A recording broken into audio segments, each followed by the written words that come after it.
This is The Process Shot. I'm Michael. I still live in a society, and I've seen Greatland, a satirical comedy from director Dana Ziyasheva, made back in 2020.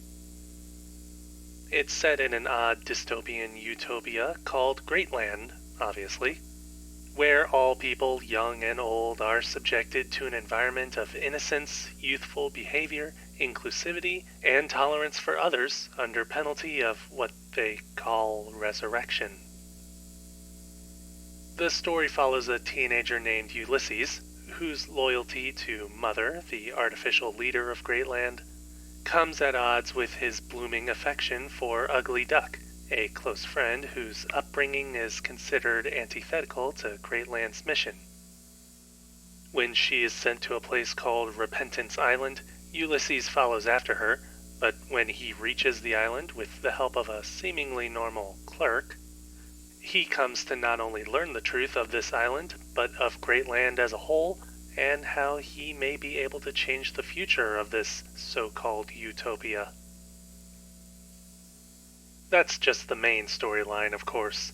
The film as a whole covers quite a lot more ground, with its first act almost entirely dedicated to explaining how it differs from our world, or rather, how little they differ.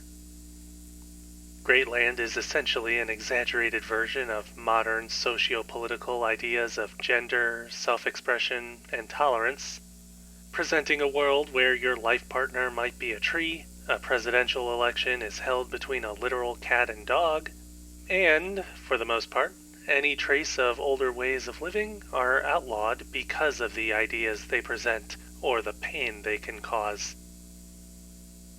The whole film is loaded with satirical elements like this, exaggerating and criticizing both the pros and cons of the setup, and how a world where every idea or lifestyle is accepted and celebrated does not necessarily ensure a truly perfect world that can escape the conflict, manipulation, or exploitation of modern society.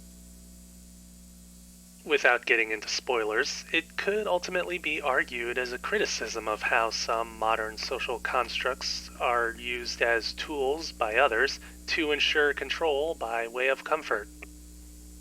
The only drawback in all of this is that the movie is so loaded with these satirical ideas and positions that it all becomes very confusing, at least on a first watch where everything will be coming at you all at once. The ongoing commentary might also come on a bit strong and turn you off right away, but that's more of a personal problem. As for the actual plotting and the story itself, the core narrative is pretty standard, and is definitely more of a thread for the satire to branch from. Still, its simplicity does make it digestible, so it's not too much of a detriment. I just wish things could have been a bit more streamlined to avoid the resulting confusion. Then again, confusion does seem to be integrated into the overall production design.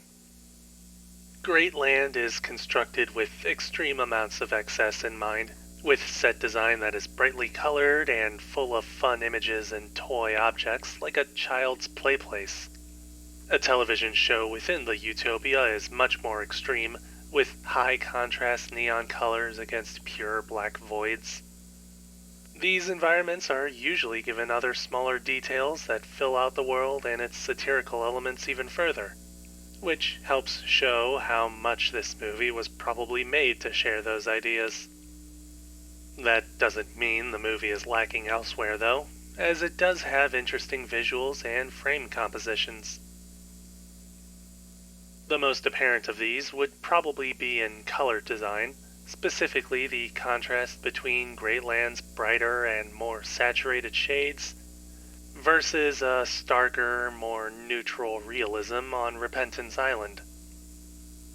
Cinematography is especially effective in capturing the world around the characters, foregoing any extreme approach to portraying Greatland and showing it off almost normally. Or maybe doing so to highlight the absurdities lying within. Editing is also pretty normalized across the board, save for rapid cutting and digital effects and overlays during the aforementioned television scenes.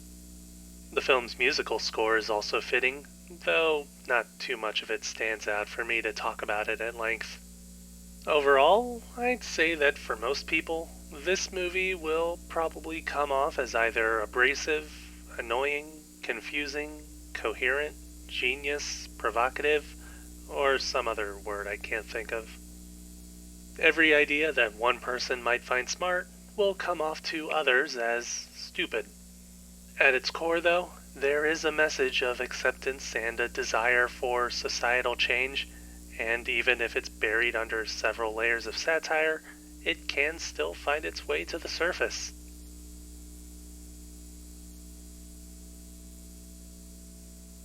Greatland, Dana Ziyasheva, 2020. 4 stars. I definitely recommend giving it a try.